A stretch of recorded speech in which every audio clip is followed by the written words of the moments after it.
Меня зовут Неголюк Николай Анатольевич. Я родился в Пермском крае. Ну, в то время еще была Пермская область, сейчас Пермский край. Моих родителей лишили родительских прав. То есть и сейчас они, уже сейчас их нет. Я даже не знаю, где они. Я попал в детский дом с 2 лет. Вначале был в дошкольном детском доме, потом я уже был в школьном. Там уже в 6 лет меня направили в другой детский дом. И обучался там. Все хорошо, то есть увлекались спортом, был спорт, и мы, конечно же, в этом детском доме, я бы сказал бы так, что жили как у креста за пазухой, да. Были, конечно, и плюсы, и минусы, и драки, конечно же. Потом, закончил я детский дом, нам при выпуске из детского дома нам дали чемодан вещей. То есть ты расписываешься за эти вещи и все, и гуляй. Гуляй, что хочешь. Но в это время я уже начал уже обучаться в ДОСААФ, на водителя. И вот в течение лета я закончил эти курсы, и меня направили в вооруженные силы Российской Федерации. То есть в ноябре я попал в армию. И в этой армии полгода я был в маленькой учебке, скажем так, обучался саперному делу. Ну и потом уже ротный предложил нам заключить контракт. Либо это Чечня, то есть вот этот период, 95-й год, 96-й, это вот Чечня была, потом Приднестровье, потом грузино-абхазский конфликт. То есть я выбрал грузино-абхазский конфликт, и как прикомандированный я поехал туда, в грузино-абхазский конфликт, к саперам. Саперы искали мины, я эти мины возил на полигон в сопровождении десантников, потому что кузов набит очень много минами, там и противотанковые, и противопехотные. Вот, возил. Отслужил там год. Мы, конечно же, призывались на 1,5 года, то есть вот в то время, наш призыв, 94-96, мы призывались на 1,5 года. Был такой министр Грачев, он делал такой приказ. Но мы год отслужили и сделали 2 года. То есть и нам пришлось служить год в Абхазии, потом нас поменяли, то есть мы оттуда уехали на гражданку. Были льготы, но до монетизации, до 1 января 2005 года у нас нашу категорию, кто служил в грузино-абхазском конфликте, закона о ветеранах, их почему-то убрали. То есть до этого мы пользовались льготами, у нас было 50% на проезд, оплата ЖКХ и даже проезд там в пригороде. Но, к сожалению, в связи с этой монетизацией просто нас оттуда убрали. И те, кто был в Приднестровье, их тоже убрали с этого закона. Но остались только чеченцы в этом законе. Что, конечно, очень было обидно, да и сейчас обидно. Когда с юристом мы поднимали вопрос, какие сейчас у нас есть льготы, у меня. Да, у меня есть справка, то, что я участник боевых действий. Это подтверждено, есть с архива документы все, в общем. И мы обратились в военкомат, юристу. Нам сказали, что вы только можете, что вы можете? Выйти на пенсию пораньше, потому что год за 3 идет. То есть, если я умру, то, конечно же, мне военкомат бесплатно сделает памятник, надгробие, скажем так, на мою могилу. То есть пока только такие льготы. Но по льготам, как сирота, то там тоже обращался в разные инстанции. Это уполномоченные по правам человека в Пермском крае, это аппарат президента, это прокуратура. И везде документы шли обратно в чиновникам в кабинет. То есть, и получается ситуация такая, что ты пинаешь какие-то в одни ворота. То есть в данный момент, там, где я родился, там же вообще ничего не строится. И ты там, может быть, записан где-то в льготной очереди в этой. А эта льготная очередь, извините, она стоит на месте уже лет 20. То есть она не движется никак. То есть и получить жилье именно там, где ты родился, это уже уже проблема. Почти невозможно. Почти, да, уже невозможно, потому что я говорю, там через строится дотационный это район, хотя присутствует там нефтяная компания есть, но все равно, к сожалению, так. Как сейчас проходит ваш обычный день? Вы, получается, в хостеле сейчас живете? Да, сейчас живу в хостеле, я самозанятый, работаю курьером. То есть какие деньги у меня есть, некоторые вот идут на... А как вы давно там в хостеле живете? Вообще у меня была девушка, я жил с девушкой, у меня есть ребенок. В общем, ну они уехали сейчас в Москву, не в Москве, он учится, там работает. Вот. Ну, я просто, как сказать, их оставил, или вот они меня оставили. То есть вот все им оставил, ну, сам вот остался сейчас пока вот так один на один, сам с собой. И вот, да, ну, в хостеле, ну, последние года два, конечно. И хостелы, кстати, дорогие стали, вот, я хочу пожаловаться, что хостели в городе Екатеринбург дорогие. А не проще где-то, вот, допустим, на окраине какую-нибудь квартиру, либо комнату снять? Ну да, были варианты, но вот было два варианта, но, к сожалению, вот, что-то я вот не успеваю там, все постоянно уже все занято. В общем. В работе, да, получается? Да. А есть ли сейчас рядом люди, которые вас поддерживают? Таковых родственников нет. Ну, сын поддерживает, конечно, но он в Москве, но он поддерживает, да. Ну, в плане, как, финансово? Если есть возможность, финансово поддерживает. Или просто даже добрым словом. Ну, если там я, допустим, чем-то ему помогаю, то тоже так же, либо деньгами, либо вот добрым словом, конечно, да, мы держим с ним связь, созваниваемся. А какая-то официальная очередь сейчас есть на получение жилья или вам? Но здесь никак? в городе нету. Это надо иметь, наверное, здешнюю какую-то прописку, да, чтобы потом пойти в администрацию, написать заявление. Вот. Может быть, там дали бы из маневренного фонда. Но это надо разговаривать с юристами, с кем-то. Ситуация вот такая, что нужен юрист, хороший, конечно, чтобы вот решить хотя бы вот, да, какой-то там жилищный вопрос. А есть ощущение такое, что государство забыло про вас? Ну, конечно, да, конечно. А что помогает вам не отпускать руки? В первую очередь, это любовь, конечно, и музыка. С вредными привычками, как у вас? Не, я не курю, не пью, там, ну, ничем не балуюсь. Ага. Потому что, ну, видите, у меня же тоже из детского дома, вот Колька, еще вот один парень, с которым мы учились вместе, он попал только в Чечню. И вот он, когда, ну, пришел с армии, у него был ПТСР. Это посттравматический синдром. То есть он год где-то прожил с диагнозом. То есть, ну, он успел жениться, ребенок у него есть, проживать в Перми.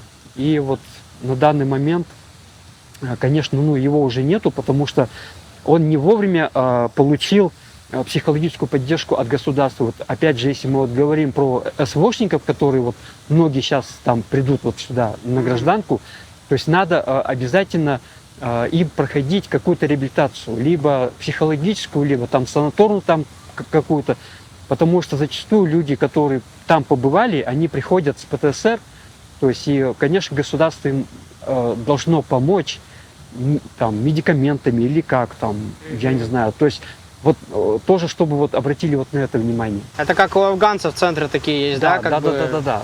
То есть вот у них взять вот этот урок у афганцев, то есть, да, вот это все как бы перенять у них и заняться вот именно тоже те, кто был, ну, в Чечне, те, кто был на СВО вот сейчас, да, там придут, то есть вот реабилитировать их вот таким образом, потому что мы можем их потерять, да, они могут повеситься, они могут употреблять какие-то там запрещенные вещества, то есть такие есть моменты, то есть это не секрет. А по поводу службы, вот есть ли у вас вещи, о которых вам до сих пор сложно говорить? Ну, когда мы призывались, как таковой дедовщины не было, потому что там успели тоже до нас отслужить год ребята, и я говорю, и потом сделали полтора, потом опять сделали 2 года, то есть такой дедовщины нет, у нас не было.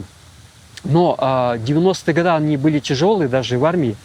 То есть, ну, приходилось есть постоянно квашеную капусту, какую-то там рыбу дешевую, там, мойва, по-моему, там что-то вот такое, или сель. Да, вот, ну, с продовольствием было не так хорошо. Но зато платили нам, да, нам платили, мы ходили в Чепок, покупали какие-то сладости там. Вот. Ну, хоть что-то, да? Да. А в хостеле вот получается нормально отдыхать, там вещи хранить, чувствовать себя как-то в порядке? Прижились уже там? Ну, хостел, да, там уже меня знают, и я уже там, да, не первый месяц я там Завсегда-то. снимаю, да. Можно и помыться, и постираться, и отдохнуть. Но в Питере хостелы лучше. В Питере вы жили, да? Да, А в Питере я был сколько? год. И в Питере что там вообще делали, чем занимались? Ну, я тоже там работал, я решил посмотреть этот город. Влажность, вот эта слякоть, да, но зато архитектура красивая, история, архитектура. Вот. А люди как, с людьми общались там? Люди очень позитивные, хорошие, вот особенно молодежь. Я там тусил с молодежью, метро Невская, вот там обычно в этом тусили, там какие-то, слушал там ихние песенки. Вот. Ну, Питер город очень А хороший. давно там были? 2025 год. Ну, я А вот почему решили именно в Екатеринбург вернуться все-таки? Для меня это, мне кажется, лучший город. И он подходит, и климат, и тут все-таки, ну, Более люди, компактный. да, он компактный и развивается каждый год. Каждый год развивается, все что-то строится, озеленяют что-то. Вот это очень радует, конечно. Я с Питера уехал тоже вот из-за этого, потому что в Питере там, ну вот это вот слякоть, вот это дожди, вот это вот. Иногда даже центр, он был грязный почему-то, особенно вот зимой, вот весной. Вот, мне это не нравилось. А здесь как-то сухо, как-то ну, свое, родное. Екатеринбург это, да, это мой город. Какое жилье могло бы решить вашу проблему вот сейчас? Полноценное жилье, вот, допустим, какое-то из маневренного фонда. Вот. Есть такие фонды, то есть тебе там выделяют, с тобой заключают договор, то есть ты живешь, оплачиваешь, то есть, да. И через какое-то время, там, по-моему, либо 3, либо 5 лет, опять потом этот договор с тобой перезаключают. То есть, ну вот это бы, да, это бы помогло бы, конечно, первое время. А что бы вы сказали другим сиротам и ветеранам, оказавшимся в похожей ситуации? Ну, надеяться, во-первых, только на свои силы, на родственников, в первую очередь, что на родственников. Не озлобляться, вообще любить всех и слушать музыку. Ну, Да. про музыку, какую музыку любите? Музыку, ну я вообще люблю танцевальную музыку, в основном хаус я слушаю. То есть я даже заканчивал курсы диджеев в Перми в городе. Ага. Да, я, ну, сколько-то я диджействовал, да. А диджействовали на пультах именно, да? Или... Не, я в то время у нас вот пультов-то еще не было. Это сейчас, да, это сейчас вот они есть. А там просто я закончил курсы при Министерстве культуры там Пермского края. В общем, да, я мог работать. Да, у меня была стажировка на радио «Максимум». Неделю я у них стажировался в Перми. Да, даже вот такое было. Что для вас сегодня означает слово «дом»? Слово «дом», ну это крепость. Это куда можно прийти, отдохнуть от каких-то там проблем, там, и просто даже привести там, подруг, друзей. А какая конкретная помощь вам сейчас необходима вот по полочкам, если разложить? Ну, в первую очередь, это, конечно, стабильность была бы, допустим, в жилье, потому что мне же иногда даже приходилось на вокзале, вот, допустим, спать. Ну, несколько, пока от зарплаты до зарплаты, там, несколько дней у меня было, что, да, я спал на вокзале. Ладно, там хоть не гоняют, ну, как-то относятся более с пониманием. Ну, самое главное, чтобы ты был чистенький. Ну, они видят, что вы порядочные. Да, чтобы был чистенький, хотя не пахло это ни перегаром, ничем, то, да, пожалуйста, там, сиди там до утра. А что должны сделать ответственные органы, чтобы ваша ситуация разрешилась? Ну, вообще, быть, в первую очередь, почеловечней, чтобы принять вот боль людей, там, бывших сирот, тех же вот ветеранов боевых действий. Принять и понять, что у нас есть такие люди, есть такой контингент, которым надо помочь прямо здесь и сейчас, и чтобы, конечно... Ну, чтобы про вас тоже не забывали. Конечно, да, и чтобы успеть им помочь, пока они здесь. Вот. А если не помочь, то мы будем как бы вынуждены, то есть смотреть на такие ситуации, что они будут куда-то, в какие-то ОПГ идти, и эти люди потом просто будут, ну, возненавидят чиновников, государства, в конце концов. То есть, Ну, чтобы вы понимали, что есть помощь. да, конечно, да. Что есть помощь от государства, не прямо вот единовременно там какая-то, а, допустим, чтобы, ну, вели человека вот до состояния, вот когда он там полностью окрепнет, встанет на ноги. То есть вот моменты вот такие. Осенью будет уже 50. По поводу жены, сколько вместе с женой были вообще, ну, вот, по времени? Ну, где и как жили вообще? Ну, здесь, в Екатеринбурге, да, мы жили 5 лет. Она екатеринбурженка, да? Да, да, да. Она работала в детском садике, но ей потом предложили работу в городе Москва. Вот, и она решила вот переехать в Москву. Сейчас она в Москве, там работает, все у нее хорошо. То есть вы уже расстались, и она уехать решила? Да, да, да, да. И даже то, что мы, допустим, совместно нажили, конечно, я ей все это отдал, потому что, ну зачем, что там что-то делить там. Если не секрет, главная причина расставания какая была? Главная причина была, нет, там никаких там ни пьянок, ни ссор, ничего. Она ездила просто на курсы в Москву, в общем, она там встретила человека, то есть у них завязалась там любовь.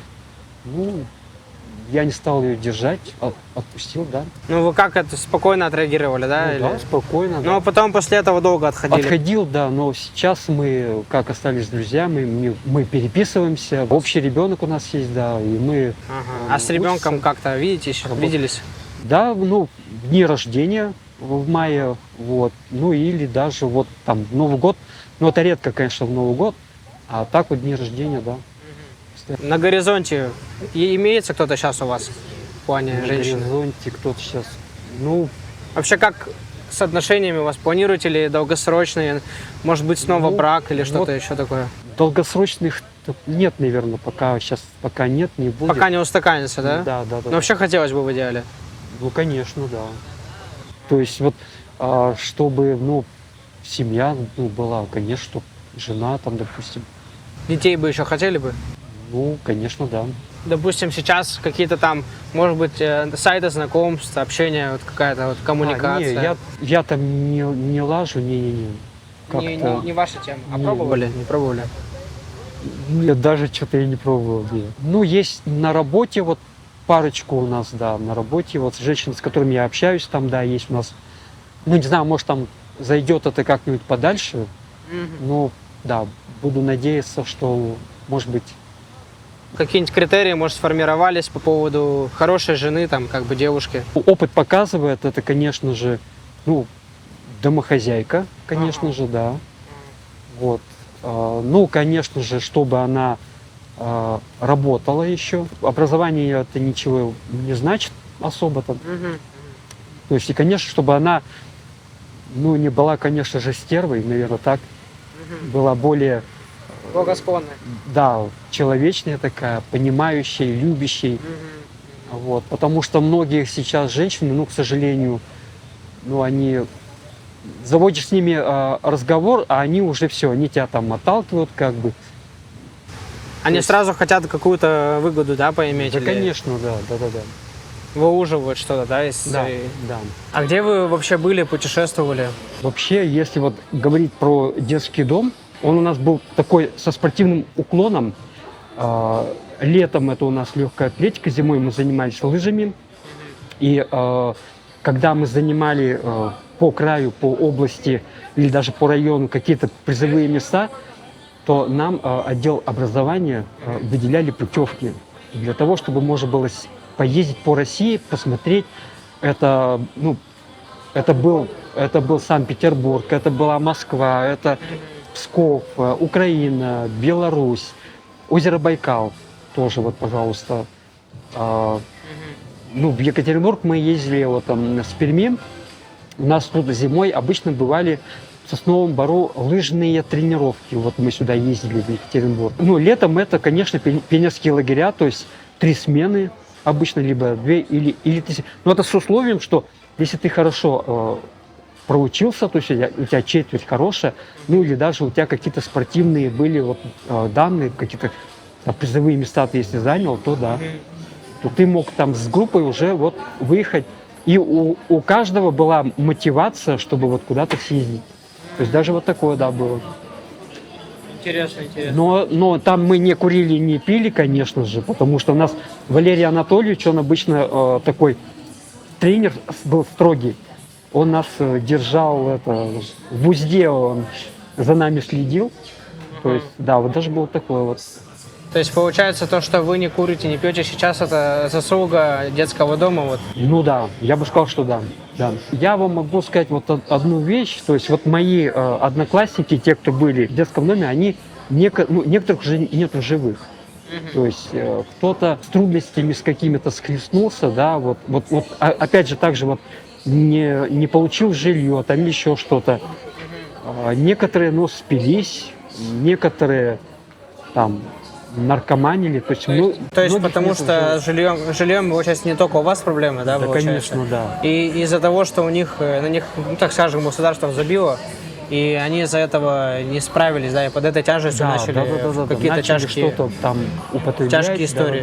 Да. А так вот, кроме детского дома, вот после детского дома уже, кроме Питера, еще где-то были, катались куда-то сами по себе? Ну, с сыном мы были в Таиланде. Ага. Один раз, да. Мы летали в Таиланд, отдыхали 10 дней.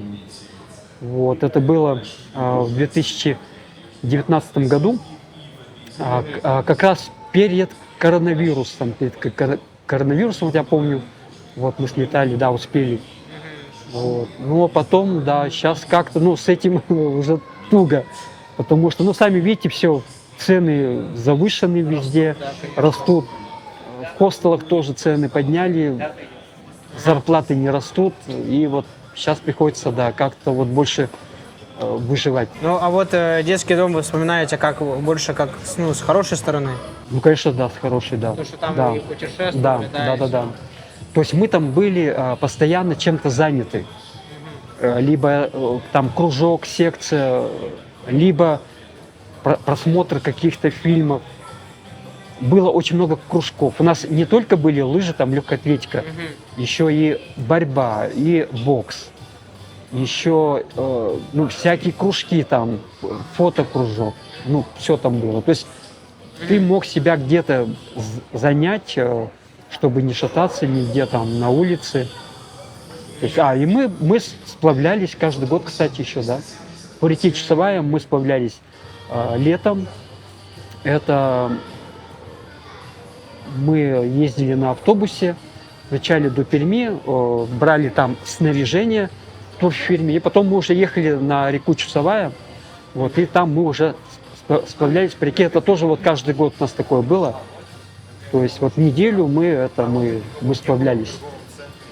То есть вот эти сплавы-то, они вот как раз они закаляли нас, дисциплинировали, закаляли, потому что, да, кто там пойдет за дровами, там, кто-то там варит, кто-то там воду. Каждый занят. Да. То есть и получается такие навыки у ребят, что он начинает в походе осознавать, что, что вот ты живешь не на все там готовеньком, как вот в детском доме, да, а надо поработать, надо что-то поделать. Некоторые там рыбачили у нас, да, уху варили, это, да, вот. То есть и вот такое даже было, то есть не просто так. А как сиротство повлияло на ваш характер и отношение к людям? Да никак, как бы я к людям хорошо отношусь. Ну, вы как бы миролюбивые, да, так скажем? Ну да. Были моменты там, когда-то в детстве или там в армии там обзывали там дедомовец, там еще как-то вот. Ну, а взрослых людей ты это не услышишь, я не каждому об этом говорю, даже, допустим, я устраиваюсь на работу, я стараюсь ни о чем не говорить никому, лишнее про себя. Ну да, зачем знать? Да, потому что, ну, люди бывают всякие. А служба сколько у вас, получается, проходила лет? 2 года, вот, 94-й, 95-й, 96-й. В 94-м я в ноябре призвался, и в 96-м, в октябре, то есть я уже демобилизовался и... А с кем-то связь храните вот с тех времен? Ну вот, сослуживцы, может быть? Ну, до 2006 года, да. Я к нему, но так как я потом потерял блокнот свой, где у меня были записаны некоторые адреса, то есть сейчас я уже там адреса и телефоны у меня были. Но по интернету не пробовали искать? По интернету? Ну и по имени, фамилии там, допустим. Ну, я пытался, что-то не получалось. Вот, может быть, ролик-то увидят и напишут потом Кстати, да, как вариант. в комментариях. Какие документы, справки у вас сейчас имеются? То есть юристы, может быть, обращают внимание? Да, есть у меня архивные справки из архива города Пермь, то, что я воспитывался в детском доме. Как ветеран боевых действий у меня есть справка из воинской части, в которой я служил, и также есть архивные данные из Министерства обороны с города Подольск, Московская область, да. То есть все это у меня есть. Ну, военный билет, конечно. Так как детский дом сейчас расформирован, то есть, но все равно как бы справка она есть, она действует. за подписью там архивных работников, там всех, это кто там. Кто-нибудь реально пытался вам помочь? Нет, нет. Я даже обращался в какие-то СМИ, я думал, даже могут там кто-то там в СМИ там помочь как-то с юристом. Но они только выслушивали историю, потом... А вы слушали в каком формате? В разговоры или лично Да, вы виделись? нет, я звонил просто, я говорю, вот мне по вот... телефону Да, по рассказывали. телефону, да. Я говорю, вот мне надо, ну, там какую-то помощь, все равно там какого-то юриста. Потому что, ну, не секрет, что сирота, который выходит из детского дома, он как бы к жизни не приспособлен. То есть если и вот моменты вот такие. То есть если ты живешь в семье, у тебя мама и папа, и вы как-то общаетесь, что, да, и ты видишь, как жизнь, она вот происходит, но в детском доме нет, там, Там как бы Там своя другое. коммуна такая, Да, и да, там да, да. все по каким-то правилам. да, то есть ты там живешь на все готовенькое, ты когда тебя 18 лет, ну там 16 лет выпинут из детского дома с чемоданом, то есть и ты понимаешь, что Реально жизнь она другая. да, она другая, ты не готов вот к этой жизни. А жизнь, она бывает иногда и суровая, да. Вот. А сколько сейчас денег в месяц на хосты уходит? Ну, в месяц у меня уходит где-то, ну, 1020. 1020. Да. Зарплата сколько вот? Плюс-минус. Ну, я самозанятый, то есть я могу сам поставить Выбирай график. график себе, да.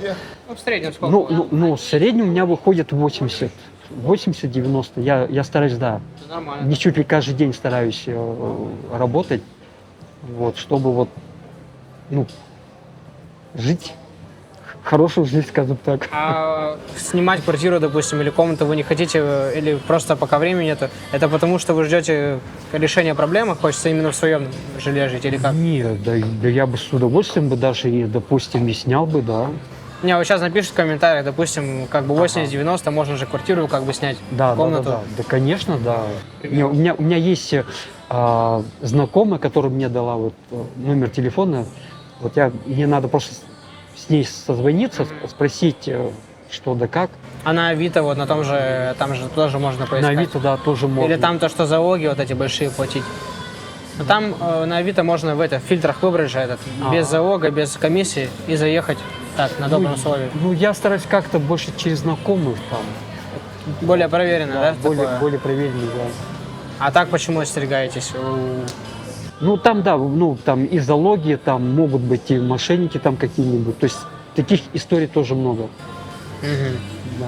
То есть вы больше доверяете так, так скажем, старая школа, лучше вот по знакомству через кого-то, да?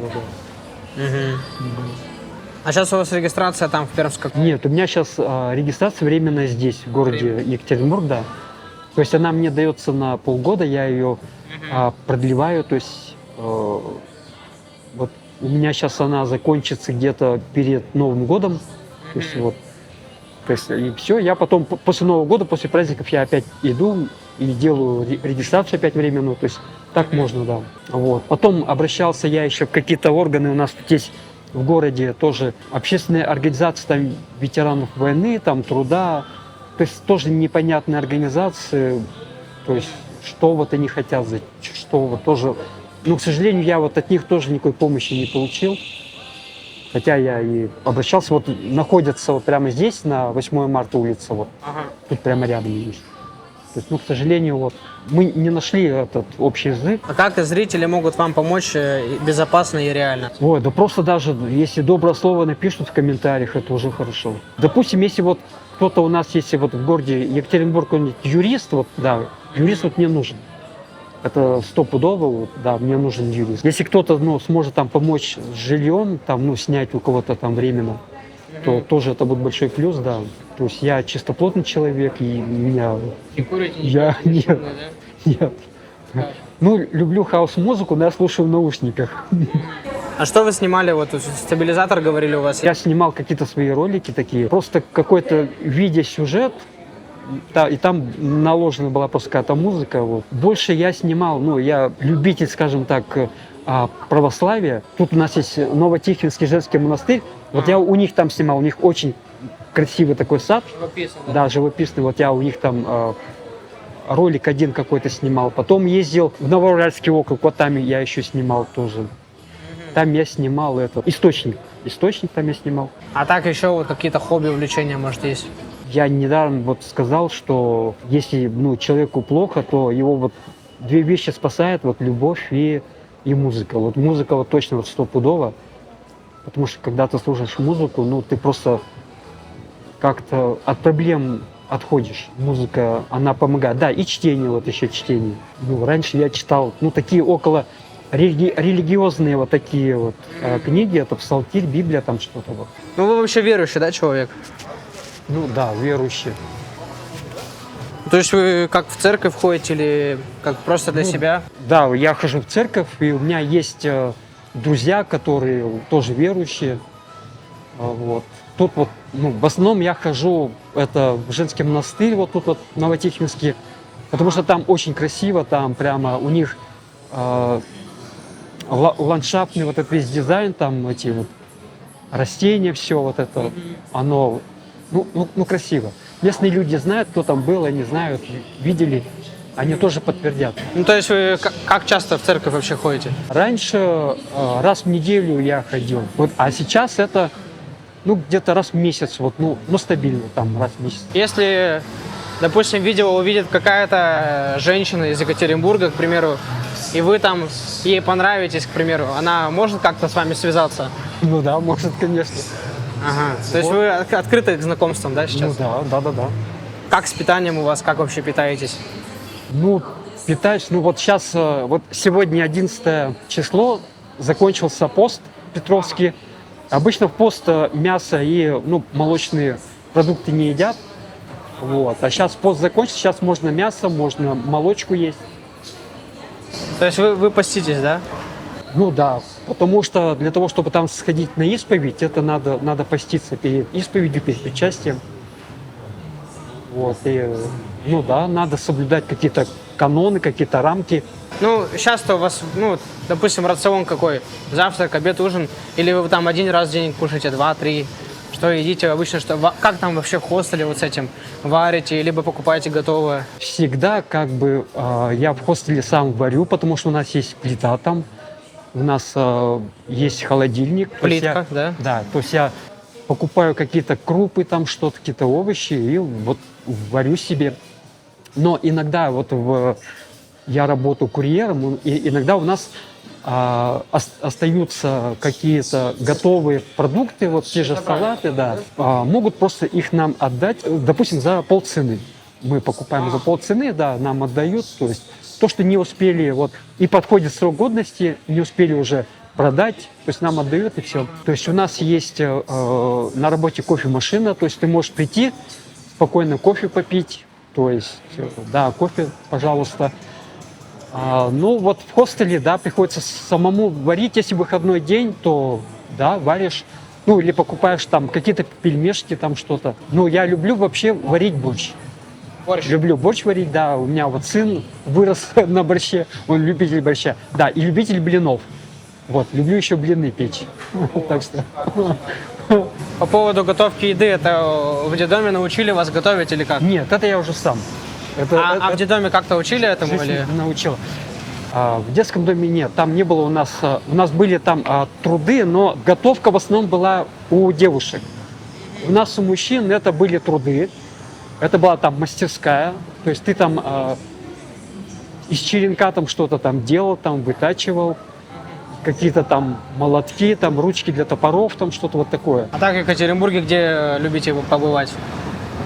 В основном это любимые мои места, это, конечно же, Плотинка. Она мне нравится, особенно осенью, потому что там прямо вокруг нее вот это деревья желто-красные, прямо, вообще прям, красиво. То есть вы такой с утонченной натурой человек, вы цените какие-то природу, мелочи какие-то в жизни, да? Да. То есть замечаете прекрасное вокруг? Да, конечно, да. Я люблю хорошую музыку, я люблю какие-то хорошие товары. То есть не то, что там на маркетплейсе там могут продать какую-нибудь туфту. То есть я там ни в чем не покупаю. Не очень относитесь к масс-маркету? Что-то любите необычное, да, такое? Да. Потому что я был в Санкт-Петербурге, я там покупал себе вещи только в двух магазинах, потому что там, ну, очень хорошие были бренды. Это в каких магазинах? Большой торговый центр, галерея, это у Московского вокзала. Там такие были два магазина, это, ну, местные дизайнеры, вот это все там пробовали, там делали там с одеждой какие-то там вещи, там, ну, интересно вообще. Ага, ну то есть и там и цены, наверное, такие соответствующие. Ну да, там цены, да, они более-менее повыше.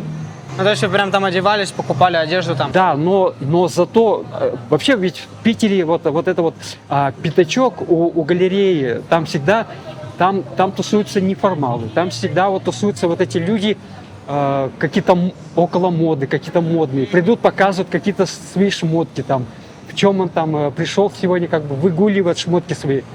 То есть вот там тоже вот все это интересно, и ты смотришь, видишь, думаешь, ну нифига себе это. А как к неформалам относитесь, к нефорам? Ну, нормально. Как вам вообще, ну, менталитет петербуржцев? Общались ли там именно вот те, кто постоянно там живут?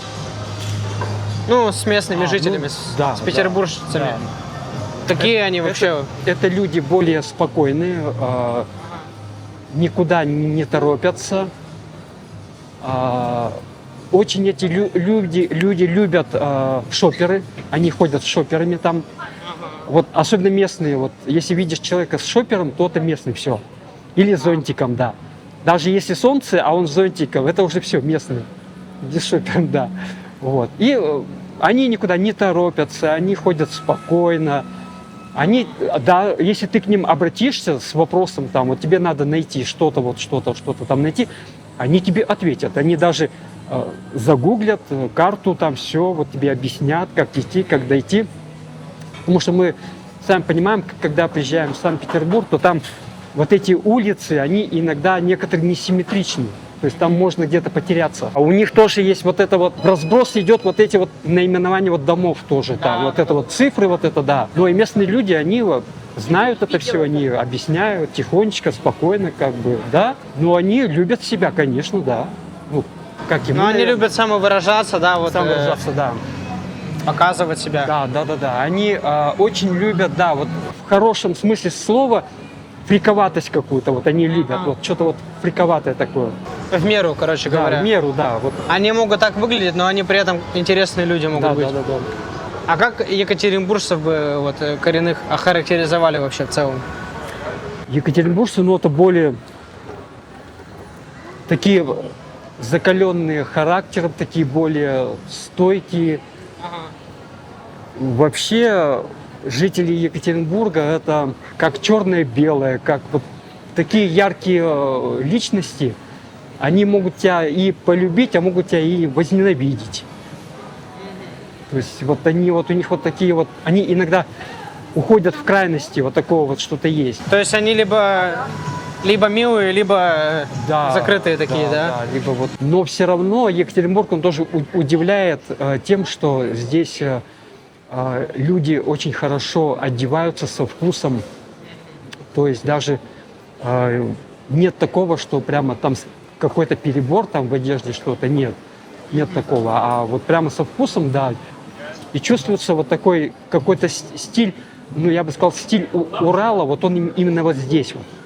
Вот в людях Екатеринбурга.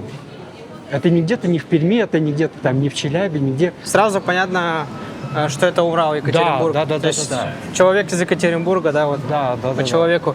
Просто я вот всегда говорил, меня спрашивали, чем отличается, да, а я говорил, что вот, допустим, Питер, там сборная солянка, там типа все понаехавшие, ну, из всех регионов, а Екатеринбург, тут если понаехавшие, то они со Свердловской области. Да, конечно. То есть какой-то свой уральский менталитет в Екатеринбурге. Да. И ты примерно знаешь, от чего от людей ожидать. Да. И как бы и ты в этом не теряешься. Вот. А в Питере, да, там много понаехавших, много таких, ну, некоторые там и борзые, конечно, есть. Это те, кто там понаехал, там еще как-то. Вот. А местные нет, местные они, ну, самые такие милые, хорошие.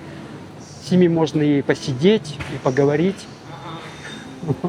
А сейчас у вас какие-то есть люди, которые вы могли бы назвать друзьями именно? Около церковные люди, конечно, да. С теми, с кем я хожу на какие-то службы.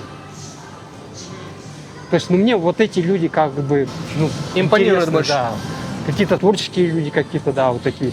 Вот неформалы тоже, я недавно с ними потусил, ну, хорошие ребята, вообще адекватные. То есть молодежь, она такая более, она более повзрослевшая, и в то же время молодежь, она, у нее сейчас есть все для того, чтобы самореализоваться. Это, допустим, в моде, да, самореализоваться в творчестве. То есть все инструменты для этого у них есть. И вот они сейчас, молодежь, они более такие интересные. Более раскрепощенные, да? Раскрепощенные, да. Это не то, что мы там были в 90-х. То есть, ну, сейчас, да, у молодежи сейчас все есть. Ну и вы тоже, в свою очередь, открыты как бы к миру, так скажем. Да, да. Мгм. А приходилось ли вам когда-то вот деньги на улице, к примеру, просить? Либо... Нет, ну, до этого у меня не доходило, нет. Ага. Нет, до этого нет. То есть вы всегда старались сами выбираться из... Да, сам, всех конечно, ситуаций. Да, да, да. Но я говорю вот еще раз, что нужен юрист хороший для того, чтобы можно решить вот какие-то свои проблемы вот эти личные. Потому что, ну, играть в одни ворота, ну, это тяжело. Постоянные отписки. Вообще, да. Хотелось бы просто помощи человеческой, да, так скажем. Ну да, да. Себя считаете сами вот творческим человеком? Ну, наверное, недотворческим, наверное, так скажем. Ну, так-то да. Ну, что-то есть, конечно, творческое, да. Но надо... Вот я все время хотел заняться фотографией, хорошо фотографировать.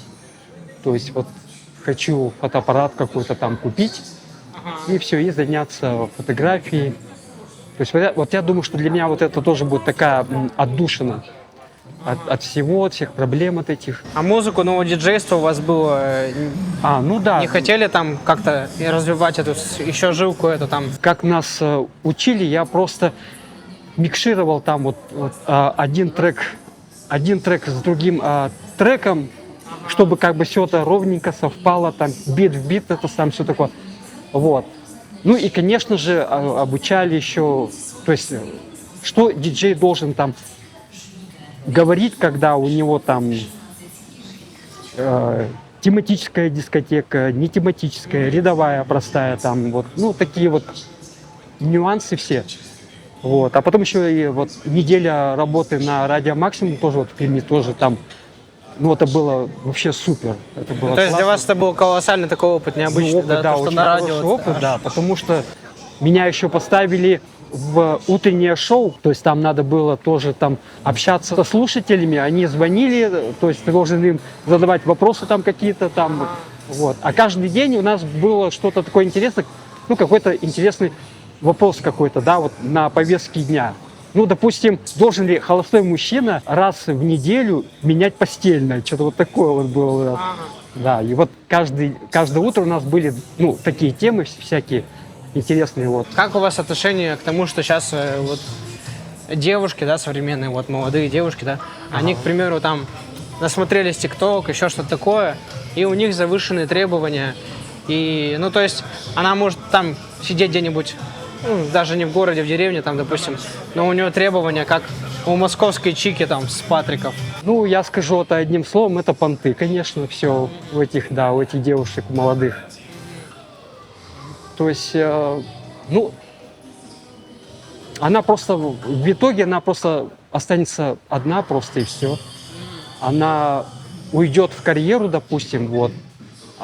Это в лучшем случае. Да. А так останется одна, если она будет высказывать какие-то свои там требования. Ну, то есть даже молодому пацану трудно найти там, к примеру, девушку. Вот Ну, сейчас. да. То есть он там 20 лет ему, да, от него девушка требует, чтобы у него там уже и дом, и машина была, и ну вот все блага мира. Да. То есть вот я как раз тоже с молодежью разговаривал тоже, то есть молодежь, она, ну вот, к сожалению, да, многие жалуются, что сейчас у молодых девушек очень много запросов, да, что вот уже, да, если мы с тобой там будем жить, то у тебя, ты должен зарабатывать уже вот столько, у тебя должна уже быть там, я не знаю, там, ну, обязательно там уже iPhone должен быть у тебя. Еще должен ей подарить iPhone. Да, да, да.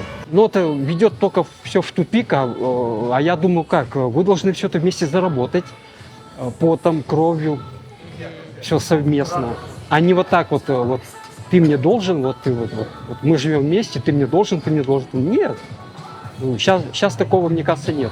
Также в Питере с неформалами я встречался, просто мне стало интересно, что у них за вот такая вот мода, вот какие-то черные такие большие стрижки там на голове, там рваные вот эти джинсы, там все, как бы вот, да, мне было интересно, я начал это спрашивать, и у нас, да, у нас зашел разговор, потом уже дальше, вот. Ну, молодежь, я вам скажу, она открытая сейчас, она открыта, она ничего не таит, она все говорит, как думает, то есть, да. Если бы, допустим, меня бы начали бы спросить, ну, спрашивать о личной жизни вот еще вот в то время, то я бы уже бы подумал, я бы, наверное, сказал бы нет. Я не буду говорить о личной жизни. А сейчас они говорят, все, вот, пожалуйста. Сегодня у вас получается выходной, да? Ну да, я до часу работал, вот, после часа, да, вот вы приехали, мы с вами встретились. Хотели бы где-то еще побывать, может, в каких-то городах или странах? Я как-то был в детстве на озере Байкале. Вот я хочу еще раз вот на озеро Байкал, потому что там, ну, невероятно там красиво. Мы там сплавлялись по реке Слюдянка. Вот на катамаранах мы там вот, тоже. Это у нас был 10-дневный такой сплав. Вот, и мы там сплавлялись. А вообще там по гигиене, как там вот Костово? Там грязно или Нет, нормально? Все чистенько, все убирается. Есть специально обученные люди, которые все там убирают, прибирают. А сколько там сутки стоит? Сутки 800. Там вот кто контингент вообще, вот люди кто? Там люди, ну, разные даже. Кто там приехал на пару дней по каким-то делам, то есть они останавливаются. Потом останавливаются СВОшники тоже. Допустим, они едут в госпиталь, и вот как бы уже вечер, госпиталь закрыт, они останавливаются в хостеле тоже, ночуют. И потом они уже утром едут в госпиталь, да. Ну, а иностранных граждан там, наверное, тоже хватает, Да, есть, да. Из Индии бывают. Да. Ну, сейчас это, мне кажется, сейчас это везде тоже так. Это то, что Да. Из Индии, вот, африканцы вот тоже бывают. Но я стараюсь ни с кем не заводить этот разговор, потому что...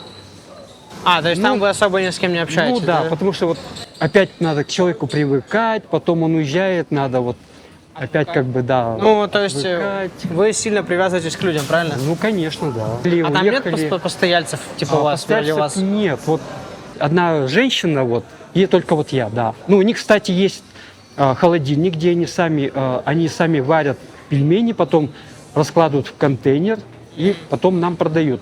Также там каши всякие, котлеты тоже вот так же вот у них. Да, то есть вот на этом они... супы тоже вот в контейнерах. То есть можно будет там даже подойти у них, там что-то купить. Ну, таракана там ничего такого нет? Нет, там все чистенько. Почему я ушел в курьерство? Потому что, ну, как бы ты сам себе график составляешь, как бы сам за себя несешь ответственность. У тебя какая-то есть маленькая, но свобода такая от этих работодателей, там, от всех, которых там в наше время их обычно бывает много там. Допустим, работать там каким-то фрилансером тоже вот. Тоже хорошо, да, я бы вот работал. Кем вы себя видите через 10 лет? Через 10 лет? Хороший вопрос. Ну, наверное, все-таки человеком, который живет, наверное, в своей квартире, который решил там какие-то свои проблемы уже, задачи. Ну, наверное, да, с семьей, да, скорее всего, да. Если помечтать, что лучше для вас было? Это квартира или частный дом? Ну, частный дом лучше. А время года какое больше нравится? Конечно, осень. Чтобы без дождей, но такая прям золотая такая осень. Особенно вот когда осенью идешь по плотинке, и вот солнце, и вот эти вот деревья-то вот липы, они же перекрашиваются такие в тона красные, такие оранжевые, желтые, то это очень красиво, да.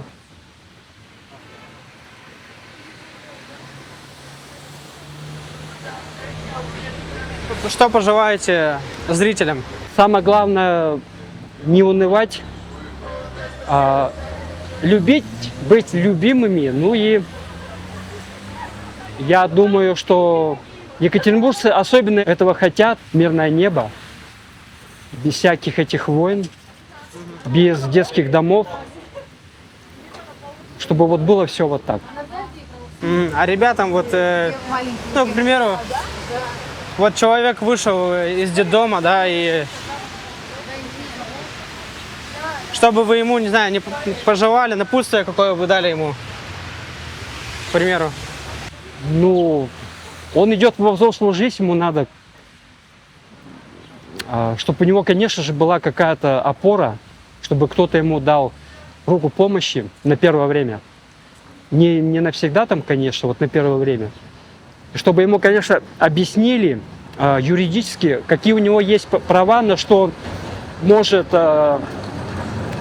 претендовать, потому что очень много же, ну, людей, вот даже я вот когда вышел, я же многое не знал, потом уже чуть-чуть я начал понимать, мне начали говорить об этом. Ну и, конечно, чтобы они не унывали, не озлоблялись, не уходили в эти всякие пьянки. Так, ребят, ну что, мы желаем вам всех благ. Пишите в комментарии, как вам выпуск.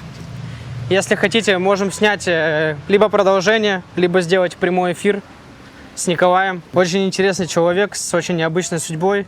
И надеемся, что нужные люди увидят это видео и займутся вопросом. Если захотите связаться с Николаем, можете сделать это через меня. Вот. Если свободные женщины тут имеются, тоже приветствуется. Пару слов теплых. Всем всех благ. С вами был я, Димдект. Гость Николай. Пишите комментарии, что думаете по этому поводу. Ждем от вас обратную Жмите связь. на колокольчик.